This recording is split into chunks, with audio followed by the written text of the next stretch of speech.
चलिए आज की क्लास शुरू करते हैं। आज की क्लास में हम लोग पढ़ने वाले हैं बौद्ध धर्म और जैन धर्म। बौद्ध धर्म और जैन धर्म आज के एक ही क्लास में हम लोग इसको कंप्लीट पूरा देखने वाले हैं।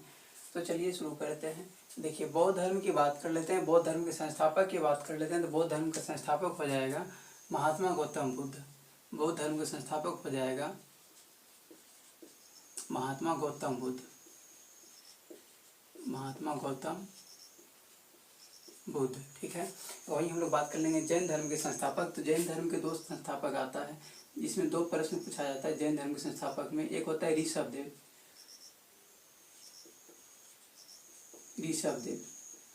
ऋषभदेव की बात कर लेते हैं। ऋषभदेव को जैन धर्म का संस्थापक कहा जाता है।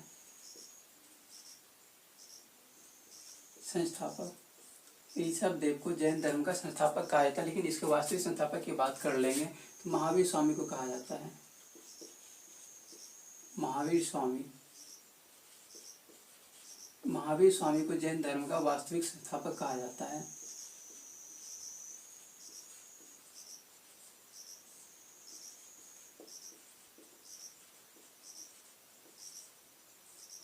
वास्तविक संस्थापक। जैन धर्म का संस्थापक की बात किया जाएगा तो ऋषभदेव हो जाएगा, लेकिन जैन धर्म का वास्तविक संस्थापक पूछा जाएगा तो कौन हो जाएगा? महावीर स्वामी हो जाएगा। वही हम लोग बात कर लेते हैं बौद्ध धर्म में। बात कर लेते हैं महात्मा गौतम बुद्ध का जन्म कब हुआ था। महात्मा गौतम बुद्ध के जन्म की बात कर लेंगे तो 563 BC में हुआ था, ठीक है। 563 BC में हुआ था। महात्मा गौतम बुद्ध का जन्म कब हुआ था? 563 BC में हुआ था। BC मतलब क्या होता है? बिफोर क्राइस्ट, यानी ईसा पूर्व बात किया जा रहा है, ठीक है। वही हम लोग बात कर लेते हैं कि महात्मा गौतम बुद्ध का मृत्यु कब हुआ था। महात्मा गौतम बुद्ध का मृत्यु हुआ था 483 BC में हुआ था, ठीक है। 483 BC में हुआ था, ठीक है।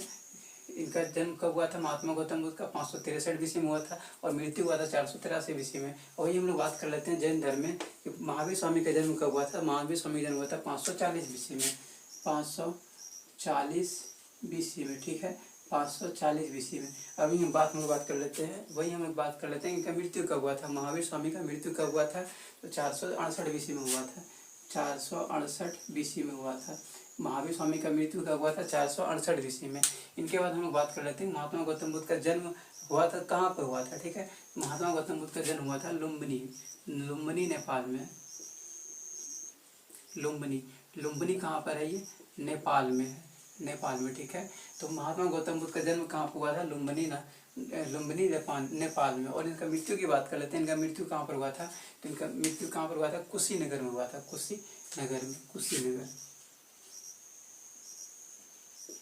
कुशीनगर। तो महात्मा गौतम बुद्ध का मृत्यु कहाँ पर हुआ था? कुशीनगर में हुआ था। जन्म नेपाल में और मृत्यु कुशीनगर में। और महात्मा गौतम बुद्ध का जो मृत्यु हुआ इसी को क्या कहा जाता है? इसको महापरिनिर्वाण कहा जाता है, ठीक है। महापरिनिर्वाण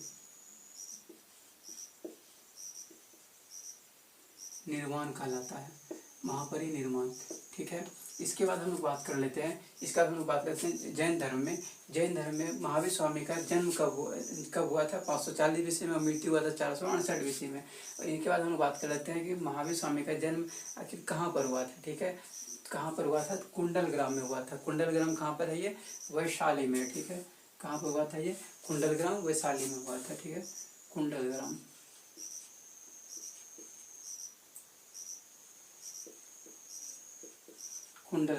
और कुंडलग्राम की बात कर लेते हैं कहाँ पर है? ये वैशाली में है, ठीक है। वैशाली में। कुंडलग्राम कहाँ पर है? वैशाली में है। इनके बाद हम लोग बात करते हैं इनकी मृत्यु कहाँ पर हुआ था? पावापुरी कहाँ पर? ये नालंदा में है, ठीक है। पावापुरी। इनका मृत्यु कब हुआ था? पावापुरी में क्या? पावापुरी कहाँ पर है? ये नालंदा में है। और नालंदा में भी एक जल मंदिर है, ठीक है। नालंदा में क्या है? वहाँ पर एक जल मंदिर है, ठीक। इसके बाद हम लोग बात कर लेते हैं महात्मा गौतम बुद्ध का जीवन काल, यानी कि महात्मा गौतम बुद्ध कितने वर्षों तक जीवित रहे थे। तो महात्मा गौतम बुद्ध जो थे ये टोटल 80 वर्ष तक जीवित रहे थे। महात्मा गौतम बुद्ध कितने वर्षों तक जीवित रहे थे? 80 वर्ष तक जीवित रहे थे। आप लोग यहाँ पे कैलकुलेट कर लीजिए, यहाँ पर 80 वर्ष निकल जाएगा, ठीक है। और वही हम लोग बात कर लेते हैं महावीर स्वामी का जीवन काल कितना वर्ष तक रहा था। तो ये 72 वर्षों तक ये जीवित रहे थे, ठीक है। 72 वर्ष। यहाँ पर भी आप लोग कैलकुलेट कर लीजिए, यहाँ पर भी कैलकुलेट कर लीजिए, 72 वर्ष ही आएगा। इसके बाद हम लोग बात कर लेते हैं महात्मा गौतम बुद्ध के बचपन का नाम क्या था, ठीक है। तो महात्मा गौतम बुद्ध के बचपन का नाम था सिद्धार्थ। महात्मा गौतम बुद्ध के बचपन का नाम क्या था, सिद्धार्थ था। वही हम लोग बात कर लेते हैं महावीर स्वामी के बचपन का नाम क्या था। तो महावीर स्वामी के बचपन का नाम था वर्धमान। वर्धमान। महावीर स्वामी के बचपन का नाम क्या था, वर्धमान था। इनके बाद हम लोग बात कर लेते हैं कि महात्मा गौतम बुद्ध की माता कौन थे। तो महात्मा गौतम बुद्ध की माता थी महामाया, ठीक है। महात्मा गौतम बुद्ध की माता कौन थी, महामाया थी। लेकिन जैसे महात्मा गौतम बुद्ध का जन्म हुआ था तो महात्मा गौतम बुद्ध के जन्म के 7 दिन के उपरांत इनकी माता महामाया का मृत्यु हो गया था। जिनके बाद इनका लालन पालन कौन किया था, इसकी मौसी थी एक प्रजापति गौतमी। इनकी एक मौसी थी जिनका नाम था प्रजापति गौतमी, उन्हीं ने इसका लालन पालन किया था। तो महात्मा गौतम बुद्ध की माता कौन थी, माता थी महामाया। महामाया। लेकिन जैसे ही महात्मा गौतम बुद्ध का जन्म हुआ था, जन्म के 7 दिन के उपरांत इनका मृत्यु हो गया था। इनके बाद इसका लालन पालन कौन किया था, इसी की मौसी प्रजापति गौतमी ने किया था। तो इनकी मौसी कौन हो जाएगी, इनकी मौसी हो जाएगी प्रजापति गौतमी। प्रजापति गौतमी, ठीक है। इनके बाद हम लोग बात कर लेते हैं जैन धर्म में। जैन धर्म में यानी कि महावीर स्वामी की माता का नाम क्या था, तो महावीर स्वामी की माता का नाम था त्रिशला, ठीक है। त्रिशला। त्रिशला। इनके बाद हम लोग बात कर लेते हैं महात्मा गौतम बुद्ध के पिता का नाम क्या था। तो महात्मा गौतम बुद्ध के पिता का नाम था शुद्धोधन, ठीक है। शुद्धोधन।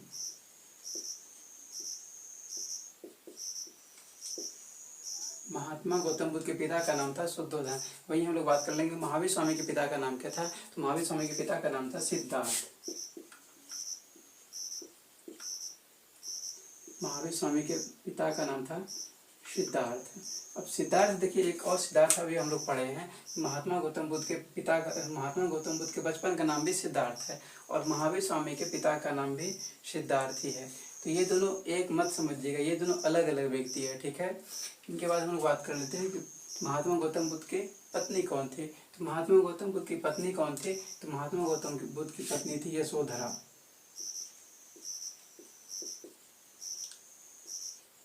यशोधरा, ठीक है। यशोधरा था। और वही हम लोग बात कर लेते हैं महावीर स्वामी की पत्नी कौन थी। तो महावीर स्वामी की पत्नी थी यशोदा। यशोदा। अब देखिए, इसमें कंफ्यूज मत कीजिएगा। महात्मा गौतम बुद्ध की पत्नी का नाम यशोधरा था, यशोधरा। लेकिन महावीर स्वामी की पत्नी का नाम क्या था, यशोदा था, यशोदा, ठीक है। इसके बाद हम लोग बात कर लेते हैं महात्मा गौतम बुद्ध का एक पुत्र था जिनका नाम था राहुल। महात्मा गौतम बुद्ध का एक पुत्र था जिनका नाम था राहुल। और इस राहुल का अर्थ क्या होता है, राहुल का अर्थ होता है रास्ते का कांटा। रास्ते का कांटा। देखिए, हुआ क्या था, महात्मा गौतम बुद्ध बाहर निकलना चाहते थे, ठीक है। लेकिन जैसे ही उनका पुत्र हुआ तो पुत्र होने की वजह से वो बाधा में आ गए, वो बाहर उनको छोड़ करके नहीं जा सकते हैं, जिस कारण से ये बाधा उत्पन्न हो गया। इसीलिए उनका नाम रखा गया राहुल। और इस राहुल का अर्थ क्या था, रास्ते का कांटा। तो राहुल का अर्थ क्या हो जाएगा, रास्ते का कांटा। तो वही हम लोग बात कर लेते हैं महावीर स्वामी की एक पुत्री थी, उनका पुत्र नहीं था, उनकी एक पुत्री थी जिनका नाम था यनुजा प्रियदर्शिनी। और यनुजा प्रियदर्शिनी का ही शादी हुआ था जमाली से। तो उनका जमाली कौन हो गया, दामाद हो गया, ठीक है। तो बात कर लेते हैं महावीर स्वामी के पुत्री का नाम क्या था। तो महावीर स्वामी के पुत्री का नाम था यनुजा प्रियदर्शिनी। यनुजा प्रियदर्शिनी। यनुजा प्रियदर्शिनी। और इन्हीं का यनुजा प्रियदर्शिनी का शादी हुआ था जमाली के साथ, ठीक है, जमाली के साथ। तो महावीर स्वामी का दामाद कौन हो गया, तो महावीर स्वामी का दामाद हो गया जमाली। जमाली, ठीक है। इनके बाद हम लोग बात कर लेते हैं भाग। तो महात्मा गौतम बुद्ध की बात कर लेते हैं। इसमें बौद्ध धर्म की बात कर लेते हैं। बौद्ध धर्म को कितने भागों में बांटा गया है, तो बौद्ध धर्म को टोटल 2 भागों में बांटा गया है। बौद्ध धर्म को कितने भागों में बांटा गया है, 2 भागों में बांटा गया है। बौद्ध धर्म को टोटल 2 भागों में बांटा गया है। कौन कौन सा देख लेते हैं हम लोग। तो बौद्ध धर्म को 2 भागों में बांटा गया है। पहला है हीनयान, ठीक है, पहला है हीनयान और दूसरा है महायान। ठीक है। महायान, बौद्ध धर्म को टोटल दो भागों में बांटा गया है, पहला हीनयान, दूसरा महायान। हीनयान और महायान दो भागों में बांटा गया है। वही हम लोग बात कर लेते हैं जैन धर्म। जैन धर्म को भी दो भागों में ही बांटा गया है। कौन कौन सा? ये हो जाएगा श्वेतांबर और दिगंबर। जैन धर्म को भी दो भागों में बांटा गया है, श्वेतांबर और दिगंबर। श्वेतांबर, श्वेतांबर और दिगंबर में, ठीक है, दो भागों में बांटा गया है, श्वेतांबर और दिगंबर में। अभी श्वेतांबर और दिगंबर क्या होता है? श्वेतांबर का मतलब होता है कि इनमें श्वेत वस्त्र धारण किया जाता है, यानी उजला कपड़ा पहना जाता है, व्हाइट कपड़ा पहना जाता है। वही हम लोग बात कर लेते हैं दिगंबर। दिगंबर में क्या होता है? इनमें कोई सा भी वस्त्र धारण नहीं किया जाता है, इसमें नग्न रहा जाता है, ठीक है। तो इनके बाद हम लोग बात कर लेते हैं कि बौद्ध धर्म की प्रथम शिष्या कौन थी, यानी कि महात्मा गौतम बुद्ध की प्रथम शिष्या की बात कर लेते हैं। तो महात्मा गौतम बुद्ध की प्रथम शिष्या हुआ करती थी इसी की मौसी प्रजापति गौतमी। तो कौन बनी थी? प्रजापति गौतमी, प्रजापति गौतमी। महात्मा गौतम बुद्ध का प्रथम शिष्या कौन हो जाएगी? प्रजापति गौतमी हो जाएगी, इसी की मौसी प्रजापति गौतमी। वही हम लोग बात कर लेंगे कि ये वही हम लोग बात कर लेते हैं महावीर स्वामी की प्रथम शिष्या कौन थी? तो इनका नाम था चंपा। महावीर स्वामी की प्रथम शिष्या थी चंपा, इनका नाम क्या था? चंपा था।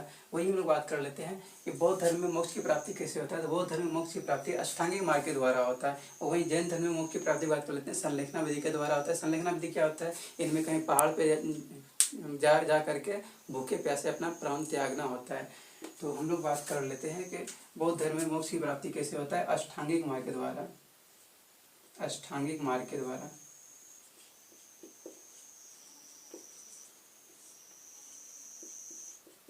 अष्टांगिक मार्ग के द्वारा। वही हम लोग बात कर लेते हैं जैन धर्म में मोक्ष की प्राप्ति कैसे होता है। जैन धर्म में मोक्ष की प्राप्ति होता है संलेखना विधि के द्वारा।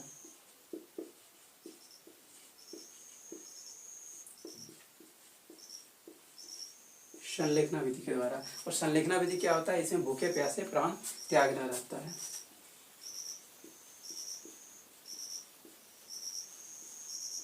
इसमें भूखे प्यासे प्राण त्यागना रहता है। चलिए एक बार फिर से हम लोग इसको रिव्यू कर लेते हैं, उसके बाद आगे देखेंगे। तो बौद्ध धर्म और जैन धर्म हम लोग देखे थे। तो बौद्ध धर्म में बात किए थे, इनके संस्थापक कौन है? महात्मा गौतम बुद्ध है। और जैन धर्म के संस्थापक की बात किए थे तो ऋषभदेव हो जाएगा। लेकिन वास्तविक संस्थापक की बात कर लेंगे तो कौन हो जाएगा? महावीर स्वामी हो जाएगा, ठीक है। इनके जन्म की बात कर लेते हैं। महात्मा गौतम बुद्ध का जन्म कब हुआ था? 563 बीसी में हुआ था। और मृत्यु कब हुआ था? तो 483 बीसी में हुआ था। वही हम लोग बात किए थे जैन धर्म में महावीर स्वामी का जन्म कब हुआ था। तो महावीर स्वामी का जन्म 540 बीसी में हुआ था, ठीक है, 540 बीसी में। और मृत्यु कब हुआ था? 468 बीसी में। उनके बाद हम लोग बात किए थे महात्मा गौतम बुद्ध का जन्म कहाँ पर हुआ था? लुम्बिनी नेपाल में हुआ था, लुम्बिनी नेपाल में। और मृत्यु कहाँ हुआ था? कुशीनगर में। और मृत्यु को क्या कहा गया था? महापरिनिर्वाण कहा गया था।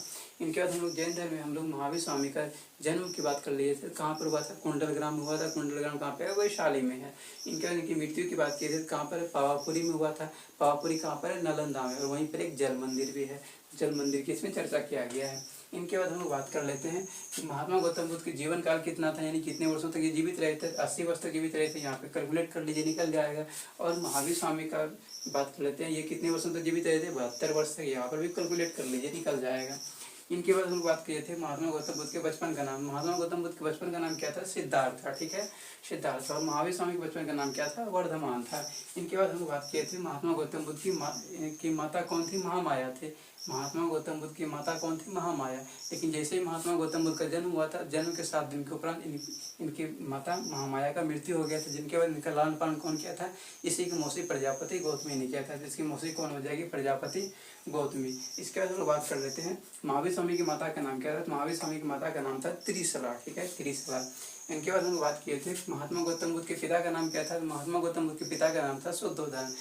और महावीर स्वामी के पिता का नाम क्या था? सिद्धार्थ था। लेकिन सिद्धार्थ एक और हम लोग अभी पढ़ चुके हैं महात्मा गौतम बुद्ध के बचपन का नाम, वो भी सिद्धार्थ था। लेकिन दोनों अलग अलग व्यक्ति है, एक मत समझिएगा। इनके बाद हम लोग बात कर लेते हैं कि महात्मा गौतम बुद्ध की पत्नी का नाम क्या था? महात्मा गौतम बुद्ध की पत्नी का नाम था यशोधरा, यशोधरा। लेकिन महावीर स्वामी की पत्नी का नाम था यशोदा, यशोधरा, यशोदा, ठीक है।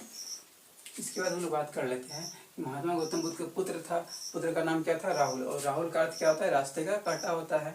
और महावीर स्वामी की पुत्र नहीं पुत्री थी जिनका नाम था जीवनज्जा प्रियदर्शनी, और इनका शादी हुआ था जमाली से। तो जमाली कौन हो गया? महावीर स्वामी का दामाद हो गया। ठीक है।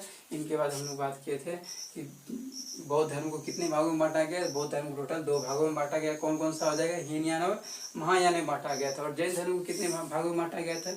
जैन धर्म को भी 2 भागों में बांटा गया था। कौन कौन सा? श्वेतांबर और दिगंबर बांटा गया था। श्वेतांबर क्या होता है? श्वेत वस्त्र धारण किया जाता है। और दिगंबर क्या होता है? इसमें नग्न रहा जाता है, कोई भी वस्त्र धारण नहीं किया जाता है। इनके बाद हम लोग क्या पढ़े थे? इनके बाद हम लोग पढ़े थे महात्मा गौतम बुद्ध की प्रथम शिष्या कौन थी? तो महात्मा गौतम बुद्ध की प्रथम शिष्या कौन बनी थी? सिखमोसी प्रजापति गौतमी बनी थी। और उनके बाद हम लोग पढ़े थे जैन धर्म में महावीर स्वामी की प्रथम शिष्या कौन थी? तो महावीर स्वामी की प्रथम शिष्या चंपा हुआ करती थी, चंपा नाम था उनका। उनके बाद हम लोग क्या पढ़े? उनके बाद हम पढ़े कि बौद्ध धर्म में मोक्ष की प्राप्ति कैसे होता है। बौद्ध धर्म में मोक्ष की प्राप्ति की बात कर लेते हैं। अष्टांगिक मार्ग के द्वारा होता है। बौद्ध धर्म में मोक्ष की प्राप्ति कैसे होता है? अष्टांगिक मार्ग के द्वारा। वहीं हम लोग जैन धर्म की बात कर लेते हैं। जैन धर्म में मोक्ष की प्राप्ति कैसे होता है? संलेखना विधि के द्वारा। संलेखना विधि क्या होता है? इसमें भूखे प्यासे अपना प्राण त्यागना रहता है। ठीक है, इतना हम लोग पढ़ लिए। इसके बाद हम लोग आगे पढ़ लेते हैं।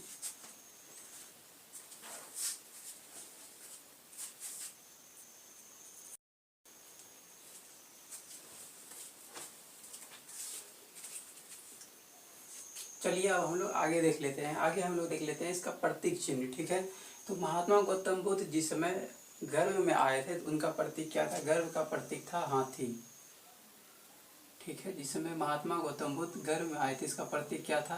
हाथी था। ठीक है, इनके बाद हम लोग बात कर लेते हैं महात्मा गौतम बुद्ध का जिस समय गर्भ में आया था वो हाथी था। ठीक है, और जन्म जिसमें हुआ था महात्मा गौतम बुद्ध का जो जन्म हुआ था उनका प्रतीक क्या था? तो महात्मा गौतम बुद्ध का जन्म का प्रतीक था कमल। ठीक है, जन्म का प्रतीक क्या था? कमल था। वही हम लोग गिरि त्याग की बात कर लेंगे। गिरि त्याग का प्रतीक क्या था? घोड़ा था, घोड़ा। गिरि त्याग का प्रतीक था घोड़ा। और भी हम लोग बात करते हैं यौवन यानी युवा अवस्था का क्या था? युवा अवस्था का था सांड यानी वृषभ था। ठीक है, इनके बाद हम लोग बात कर लेते हैं ज्ञान की प्राप्ति का प्रतीक चिन्ह क्या था? महात्मा गौतम बुद्ध को जो ज्ञान की प्राप्ति हुआ है इनका प्रतीक चिन्ह क्या था? इनका प्रतीक चिन्ह था पीपल। पीपल के नीचे हुआ था, पीपल के वृक्ष के नीचे, इसलिए इनका प्रतीक क्या चिन्ह, प्रतीक चिन्ह क्या हो गया? ज्ञान का पीपल हो गया। और समृद्धि की बात कर लेते हैं। समृद्धि प्रतीक हो जाएगा शेर। ठीक है, शेर हो जाएगा। और वही हम लोग बात करते हैं प्रथम उपदेश का प्रतीक क्या था? प्रथम उपदेश का प्रतीक था चक्र, चक्र। ठीक है, और वही हम लोग बात करते हैं मृत्यु का प्रतीक। महात्मा गौतम बुद्ध का जो मृत्यु हुआ था उनका प्रतीक क्या था? स्तूप था, स्तूप। समझिएगा, देखिए महात्मा गौतम बुद्ध जिस समय गर्भ में आए थे तो उनकी माता ने देखी थी कि उनके सुबह में उनकी माता एक आसमान से एक हाथी आया और उनके माता के गर्भ में प्रवेश कर गया, इसलिए उनका प्रतीक चिन्ह क्या रखा गया था? हाथी रखा गया था। ठीक है, और जन्म की बात कर लेते हैं। महात्मा गौतम बुद्ध के जन्म का प्रतीक था कमल। और गिरि त्याग, देखिए गिरि त्याग याद कैसे रखना है? गिरि त्याग यानी घर को छोड़ा था, गिरि का त्याग किया था। तो गिरि त्याग करेगा, घर को छोड़ के कैसे जाएगा? घोड़ा से ही जाएगा। तो प्रतीक चिन्ह क्या हो गया? घोड़ा, घोड़ा से गया था ना। और यौवन की बात कर लेते हैं। युवावस्था, युवावस्था क्या कहा जाता है? सांड कहा जाता है। कैसे? तो सांड हो जाएगा यानी वृषभ हो जाएगा यौवन का। वही हम लोग बात कर लेते हैं ज्ञान की प्राप्ति की बात कर लेते हैं। ज्ञान की प्राप्ति जो हुआ था उनका प्रतीक चिन्ह क्या था? तो महात्मा गौतम बुद्ध को ज्ञान की प्राप्ति कहाँ पे हुआ था? बोधगया में हुआ था, ये पीपल के वृक्ष के नीचे हुआ था। तो इसलिए इनका प्रतीक चिन्ह क्या हो गया? पीपल हो गया। ठीक है, वही हम लोग बात करते हैं समृद्धि। समृद्धि कैसे कैसे होगा? जब शेर बनोगे। समृद्धि कैसे होगा? शेर बनोगे, यानी कि इसका ट्रिक याद रखिएगा, शेर। समृद्धि का प्रतीक क्या था? शेर था। वही हम लोग बात करते हैं प्रथम उपदेश। प्रथम उपदेश का जो दिया था उसको क्या कहा जाता है? धर्मचक्र प्रवर्तन कहा जाता है। तो इसमें प्रतीक चिन्ह क्या हो गया? चक्र हो गया। ठीक है, तो वही हम लोग बात कर लेते हैं मृत्यु का प्रतीक क्या था? स्तूप था। मृत्यु का प्रतीक क्या था? स्तूप था। वही हम लोग बात कर लेते हैं। देखिए स्तूप की बात कर लेते हैं। तो स्तूप जो है यहाँ पे बात कर लेते हैं फेमस। देखिए सांची का स्तूप जो है, सांची का स्तूप कहाँ पर है? ये मध्य प्रदेश में है। ठीक है, पूछा जाता है प्रश्न, सांची का स्तूप कहाँ पर है? मध्य प्रदेश में है। और उनको कौन बनवाए थे? अशोक ने बनवाए थे। सांची का स्तूप मध्य प्रदेश में, जिनको अशोक ने बनवाए थे। वही हम लोग बात करते हैं शांति का स्तूप। यहाँ पे सांची का स्तूप था, यहाँ पे शांति का स्तूप। शांति का स्तूप जो है कहाँ पर? ये राजगीर में। और कौन बनवाए हैं इनको? जापानियों ने बनवाए हैं, जापानियों के द्वारा बनवाया गया है। वही हम लोग बात कर रहे थे केसरिया का स्तूप। केसरिया का स्तूप जो है ये बिहार के पूर्वी चंपारण जिला में स्थित है। केसरिया का स्तूप कहाँ पर है? ये बिहार के पूर्वी चंपारण जिला में स्थित है। और ये जो है ये सबसे बड़ा स्तूप है। भारत का सबसे बड़ा स्तूप कहाँ पे है? ये बिहार में है, केसरिया का स्तूप हो जाएगा। केसरिया का स्तूप जो कि पूर्वी चंपारण में, बिहार के पूर्वी चंपारण जिला में स्थित है। उनके बाद हम लोग बात कर लेते हैं भैरुत स्तूप। भैरुत स्तूप जो है इनको कौन बनवाए हैं? पुष्यमित्र शुंग ने बनवाए हैं, ठीक है। और उनके बाद हम लोग बात कर लेते हैं कुछ यूनिवर्सिटी वगैरह देख लेते हैं कि कौन बनवाए हैं। देखिए, नालंदा यूनिवर्सिटी की बात कर लेते हैं। नालंदा विश्वविद्यालय कौन बनवाए हैं? नालंदा विश्वविद्यालय बनवाने की बात कर लेते हैं तो कुमारगुप्त ने बनवाए थे। कुमारगुप्त। नालंदा यूनिवर्सिटी यानी नालंदा विश्वविद्यालय कौन बनवाए थे? कुमारगुप्त ने बनवाए थे। और ये नालंदा है कहाँ पर? ये तो आप लोगों को लग रहा होगा पटना, नहीं, पटना में नहीं, ये गया में है, ठीक है। नालंदा विश्वविद्यालय कहाँ पर है? ये गया में है, ठीक है, गया डिस्ट्रिक्ट में है। और वही हम लोग बात कर लेते हैं विक्रमशिला, ठीक है। विक्रमशिला को कौन बनवाए हैं? विक्रमशिला को बनवाए हैं धर्मपाल ने बनवाए, ठीक है, धर्मपाल, ठीक है, धर्मपाल ने बनवाए हैं। और विक्रमशिला यूनिवर्सिटी की बात कर लेते हैं। विक्रमशिला विश्वविद्यालय कहाँ पर है? ये भागलपुर में है, ठीक है, भागलपुर में। और अभी भी इसका ये भी अभी भी है ये, तो आप लोग जा करके देख सकते हैं। वो टूरिज्म के लिए बहुत अच्छा जगह है। विक्रमशिला कौन बनवाए हैं? धर्मपाल ने बनवाया। और ये कहाँ पर है? ये भागलपुर में है, ठीक है। विक्रमशिला कौन बनवाया है? धर्मपाल ने बनवाया है। कहाँ पर? ये भागलपुर में है। वही हम लोग बात कर लेते हैं सोम विहार। सोम विहार को कौन बनवाए? सोम विहार को भी धर्मपाल ने ही बनवाया है, ठीक है। सोम विहार को कौन बनवाए हैं? धर्मपाल ने।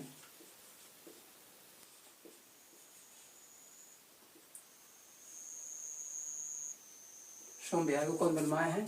तो धर्मपाल ने बनवाया। कौन बनवाए? धर्मपाल ने। और वही हम लोग बात करते हैं ओदंतपुरी। ओदंतपुरी को कौन बनवाया? तो गोपाल ने बनवाया, ठीक है। ओदंतपुरी को कौन बनवाए हैं? गोपाल, ठीक है। ओदंतपुरी को कौन बनवाए हैं? गोपाल ने बनवाए हैं, गोपाल। और ये कहाँ पर? ये गोपाल, ये बात कर लेते हैं ओदंतपुरी कहाँ पे? ये बिहार शरीफ में, ठीक है, बिहार शरीफ में,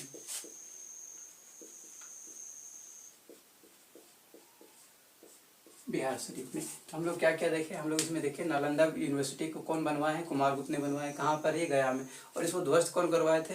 बख्तियार खिलजी ने करवाए थे, ठीक है। और विक्रमशिला जो है, विक्रमशिला को किसने बनवाया है? विक्रमशिला यूनिवर्सिटी को धर्मपाल ने बनवाया है, ठीक है। और कहाँ पर? ये भागलपुर में। और इनको भी नष्ट कौन करवाया था? बख्तियार खिलजी ने ही किया था, ठीक है। और सोम विहार की बात कर लेते हैं। सोम विहार को किसने बनवाए? धर्मपाल ने ही बनवाए हैं। उनके बाद हम लोग बात कर लेते हैं ओदंतपुरी।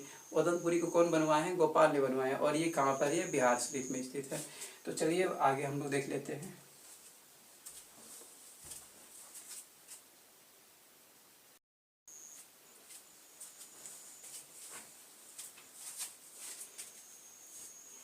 चलिए अब आगे देख लेते हैं। आगे देखिए, इसमें स्तूप जो है, स्तूप जो है ये महात्मा बुद्ध के अस्थि का है, ठीक है। स्तूप जो है, स्तूप क्या है? महात्मा बुद्ध के अस्थि है। वही हम लोग बात कर लेते हैं मठ जो है। मठ क्या है? शिक्षा दिया जाने वाला स्थान। मठ किसको कहा जाए? मठ किसको क्या कहा जाता है? शिक्षा दिया जाने वाला स्थान को मठ कहा जाता है। स्तूप किसको कहा जाता है? इसमें महात्मा बुद्ध के अस्थि को इसमें स्तूप कहा गया है। वही मठ की बात कर लेते हैं। मठ इसको क्या जाता है? तो मठ जो है वो शिक्षा दिया जाने वाला स्थान को कहा जाता है। वही हम लोग बात कर लेते हैं चैत्य किसको कहा जाता है? चैत्य कहा जाता है, पूजा स्थल को चैत्य कहा जाता है। वही हम लोग बात कर लेते हैं विहार। विहार किसको कहा जाता है? तो विहार का अर्थ क्या होता है? विहार का अर्थ होता है बौद्ध भिक्षु के निवास स्थान। विहार का अर्थ होता है बौद्ध भिक्षु के निवास स्थान। और वही हम लोग बात कर लेते हैं कि बौद्ध धर्म के त्रिरत्न। तो बौद्ध धर्म में त्रिरत्न था, तो त्रिरत्न किसकी बात कर लेते हैं? तो क्या क्या हो जाएगा? बौद्ध धम्म संघ हो जाएगा। बौद्ध धर्म का त्रिरत्न की बात कर लेंगे, कौन कौन सा हो जाएगा? बौद्ध धम्म संघ हो जाएगा। बौद्ध धम्म और क्या हो जाएगा? संघ हो जाएगा, ठीक। बौद्ध धम्म और संघ हो जाएगा। वही हम लोग बात कर लेते हैं जैन धर्म के त्रिरत्न की बात कर लेते हैं। तो क्या हो जाएगा? सम्यक दर्शन, सम्यक आचरण, सम्यक ज्ञान। सम्यक ज्ञान, सम्यक दर्शन, सम्यक आचरण हो जाएगा। जैन धर्म का त्रिरत्न क्या हो जाएगा? सम्यक दर्शन, सम्यक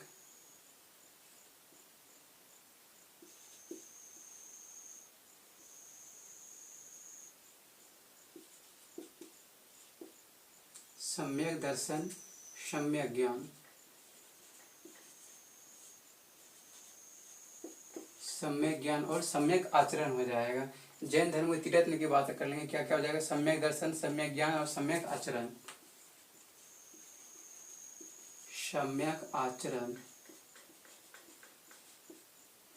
ठीक है। क्या क्या देखे अभी हम लोग देखे कि स्तूप, स्तूप किसका प्रतीक होते हैं, स्तूप क्या है, महात्मा बुद्ध के अस्थि था। और मठ का मतलब क्या होता है, मठ का मतलब होता है शिक्षा दिया जाने वाला स्थान।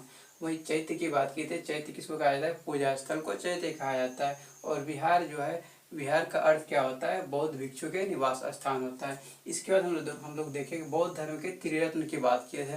तो बौद्ध धर्म में त्रिरत्न हम लोग देखें, बौद्ध धर्म संघ होता है, बौद्ध धर्म संघ होता है। उसका हम लोग पढ़े हैं जैन धर्म के त्रिरत्न।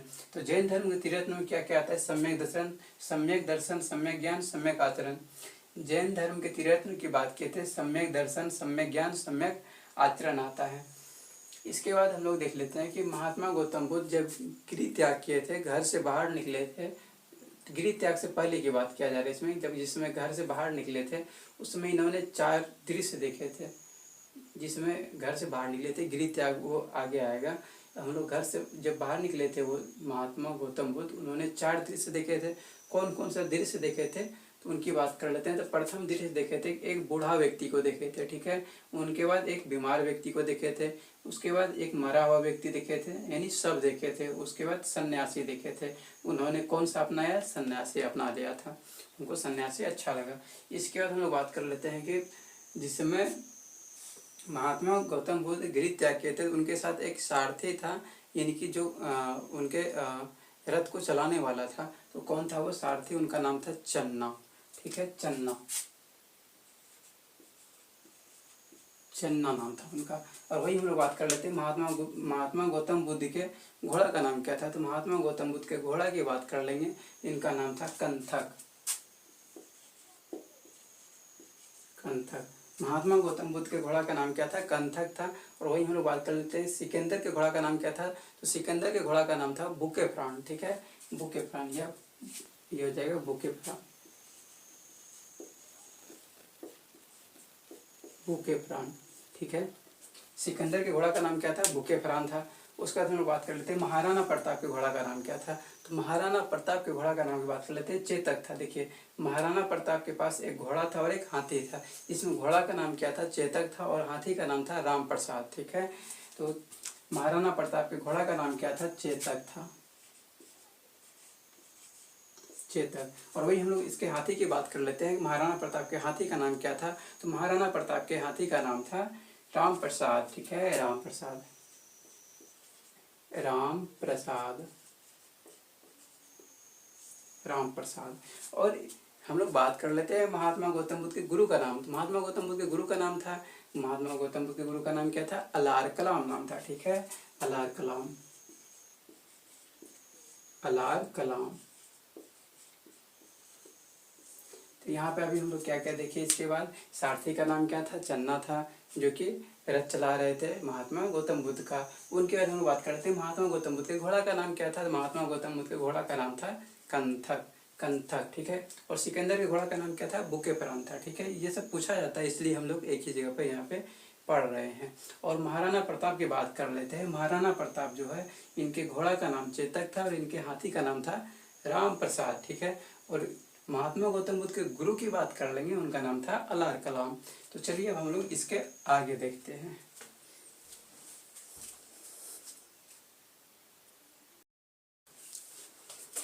तो चलिए इसके बाद अब हम लोग बौद्ध संगीति और जैन संगीति को देख लेते हैं। तो बौद्ध संगीति की बात कर लेंगे। बौद्ध संगीति टोटल 4 को हुआ था, ठीक है। बौद्ध संगीति कितना हुआ था, टोटल 4 को हुआ था। तो फर्स्ट बौद्ध संगीति हुआ था, सेकंड, थर्ड, फोर्थ, यानी 4 को बौद्ध संगीति हुआ था। इसमें से प्रथम बौद्ध संगीति में हम लोग राजा की बात कर लेंगे, तो कौन थे, अजातशत्रु थे। सेकंड बौद्ध संगीति में राजा कौन थे, कालाशोक थे। और थर्ड बौद्ध संगीति किसके शासनकाल में हुआ था, अशोक के शासनकाल में हुआ था। और फोर्थ बौद्ध संगीति जो हुआ था, कनिष्क के शासनकाल में हुआ था। इसको याद रखने का ट्रिक है, आजकल अशोक नहीं, ठीक है, आजकल अशोक नहीं, आजकल अशोक नहीं है, सही बात है, आजकल अशोक नहीं। तो आज से और से हो गया अजातशत्रु, कल से हो गया कालाशोक, अशोक से अशोक, नहीं से कनिष्क याद रखिएगा, ठीक है। आजकल अशोक नहीं, आज शत्रु कल अशोक, अशोक और कनिष्क हो जाएगा, ठीक है। और इसका हम लोग बात करते हैं फर्स्ट बौद्ध संगीति में कहाँ पर हुआ था, ये राजगिरी में था। दूसरा कहाँ पर हुआ था, वैशाली में। तीसरा कहाँ हुआ था, पाटलिपुत्र में। और चौथा हुआ था कुंडलवन, कहाँ पर है ये, कश्मीर में, ठीक है। इसके बाद हम लोग बात कर लेते हैं प्रथम बौद्ध संगीति में अध्यक्ष कौन थे, तो महाकश्यप थे। और सेकंड बौद्ध संगीति में सबकामी थे अध्यक्ष। और थर्ड में कौन थे, मौलिकपुत्र तीसरे थे। और फोर्थ में कौन थे, वसुमित्र थे। वही हम लोग बात कर लेते हैं प्रथम बौद्ध संगीति कब हुआ था, 483 BC में। और सेकंड बौद्ध संगीति कब हुआ था, 383 BC में। और थर्ड बौद्ध संगीति कब हुआ था, 255 BC में। और वही हम लोग बात कर लेते हैं फोर्थ बौद्ध संगीति जो हुआ था कब हुआ था, ईस्वी की प्रथम शताब्दी में हुआ था, ठीक है, ईस्वी की प्रथम शताब्दी में। इसके बाद हम लोग बात कर लेते हैं जैन संगीति। जैन संगीति कितना हुआ, जैन संगीति टोटल 2 गो हुआ है, ठीक है। जैन संगीति 2 गो हुआ है। बौद्ध संगीति 4 गो हुआ था, लेकिन जैन संगीति कितना हुआ है, 2 गो ही हुआ है। इसमें फर्स्ट और सेकंड, फर्स्ट कहाँ पर हुआ था, ये स्थान की बात कर लेंगे तो फर्स्ट जैन संगीति कहाँ पर हुआ था, पाटलिपुत्र में हुआ था। और सेकंड जैन संगीति की बात कर लेंगे तो वल्लभी गुजरात में हुआ था, ठीक है। वल्लभी कहाँ पर है, ये गुजरात में है। वही हम लोग बात कर लेते हैं कि प्रथम जैन संगीति के अध्यक्ष कौन थे, स्थूलभद्र थे, ठीक है, स्थूलभद्र थे। प्रथम जैन संगीति के अध्यक्ष कौन थे, स्थूलभद्र। और सेकंड जैन संगीति के अध्यक्ष कौन थे, देवर्धि शर्मा शरवंत, ठीक है। तो इसके बाद चलिए अब हम लोग आगे देख लेते हैं।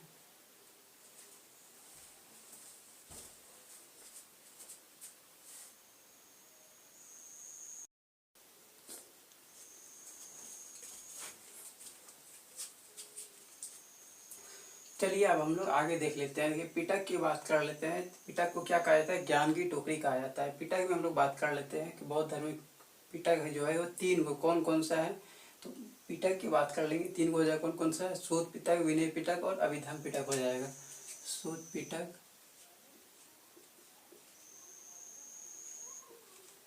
सूत पिटक और विनय पिटक।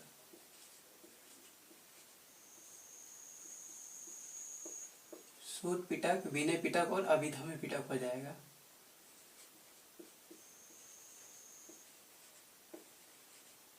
सूत पिटक, विनय पिटक और अभिधम्य पिटक हो जाएगा, ठीक है। और अभिधम पिटक हो गया। अब हम लोग बात कर लेते हैं, अभी यहाँ पे हम लोग क्या देखें, पिटक की बात कर लिए तो बौद्ध धर्म में 3 को पिटक होता है, सूत पिटक, विनय पिटक और अभिधम पिटक हो जाता है। और पिटक को क्या कहा जाता है, ज्ञान की टोकरी कहा जाता है, ठीक है। अब हम लोग बात कर लेते हैं यहाँ पे, तो गृह त्याग जो किए थे महात्मा गौतम बुद्ध ने, जो गृह त्याग किए थे उनको क्या कहा गया था, ये चीज हम लोगों को यहाँ पे देखना है। जिसमें महात्मा गौतम बुद्ध ने ज्ञान बोल रहे हैं, जिसमें महात्मा गौतम बुद्ध ने गृह त्याग किए थे उसको क्या कहा जाता है, उसको कहा जाता है महाभिनिष्क्रमण कहा जाता है, ठीक है। उसको गृह त्याग को क्या कहा जाता है, महाभिनिष्क्रमण, महाभिनिष्क्रमण कहा जाता है, ठीक है, महाभिनिष्क्रमण कहा जाता है। और प्रथम उपदेश जो दिए थे उसको क्या कहा जाता है, धर्मचक्र प्रवर्तन कहा जाता है, ठीक है। महात्मा गौतम बुद्ध ने जो प्रथम उपदेश दिए थे उसको क्या कहा जाता है, धर्मचक्र प्रवर्तन कहा जाता है। इसको कहा जाता है धर्मचक्र प्रवर्तन, धर्मचक्र प्रवर्तन कहा जाता है, ठीक है। इसके बाद हम लोग बात कर लेते हैं मृत्यु। महात्मा गौतम बुद्ध का जो मृत्यु हुआ था इसको क्या कहा जाता है, इसको कहा जाता है महापरिनिर्वाण कहा जाता है। इसको कहा जाता है महापरिनिर्वाण, महापरिनिर्वाण कहा जाता है। तो अभी हम लोग क्या देखें, अभी हम लोग देखें पिटक की बात किए थे। पिटक कितना होता है, 3 पिटक होता है बौद्ध धर्म में, सूत पिटक, विनय पिटक और अभिधम पिटक होता है, ठीक है। और पिटक को क्या कहा जाता है, ज्ञान की टोकरी कहा जाता है। और महात्मा गौतम बुद्ध ने जो गृह त्याग किए थे उसको क्या कहा जाता है, महाभिनिष्क्रमण कहा जाता है। उसके बाद प्रथम उपदेश जो दिए थे महात्मा गौतम बुद्ध ने उसको क्या कहा जाता है, धर्मचक्र प्रवर्तन कहा जाता है। और मृत्यु जो हुआ था महात्मा गौतम बुद्ध का उनको क्या कहा जाता है, महापरिनिर्वाण कहा जाता है। उसके बाद हम लोग बात कर लेते हैं महात्मा गौतम बुद्ध का जो जन्म हुआ था वो बुद्ध पूर्णिमा के दिन हुआ था। और ज्ञान की प्राप्ति भी बुद्ध पूर्णिमा के दिन ही हुआ था। और महापरिनिर्वाण मतलब मृत्यु भी जो हुआ था ये बुद्ध पूर्णिमा के दिन ही हुआ था। मतलब महात्मा गौतम बुद्ध की जितनी भी सारी घटनाएं हुई है सब बुद्ध पूर्णिमा के दिन ही हुआ है। जन्म भी हुआ था बुद्ध पूर्णिमा के दिन, मृत्यु भी बुद्ध पूर्णिमा के दिन, और ज्ञान की प्राप्ति भी जो हुआ था वो बुद्ध पूर्णिमा के दिन ही हुआ था। और उसके बाद हम लोग बात कर लेते हैं कि बौद्ध धर्म अपनाने वाला शासक कौन कौन थे, प्रमुख शासक कौन कौन थे जो एग्जाम में पूछा जाता है। तो बिंबिसार थे, अजातशत्रु, कालाशोक, अशोक, कनिष्क, हर्षवर्धन, बाबा साहेब भीमराव अम्बेडकर। बाबा साहेब भीमराव अम्बेडकर संविधान के रचनाकार, ये भी बौद्ध धर्म अपनाने वाले थे। और वही हम लोग बात कर लेते हैं जैन धर्म किस किस ने अपनाया था। ठीक है, जैन धर्म उदयन ने अपनाए थे, और उसके बाद चंद्रगुप्त मौर्य ने, घनानंद ने, महापद्मनंद ने, और कलिंग नरेश, खारवेल ने, चंदेल शासक ने, अमोघ वर्ष ने, इन सभी ने जैन धर्म अपनाए थे। तो चलिए अब आगे हम लोग देख लेते हैं।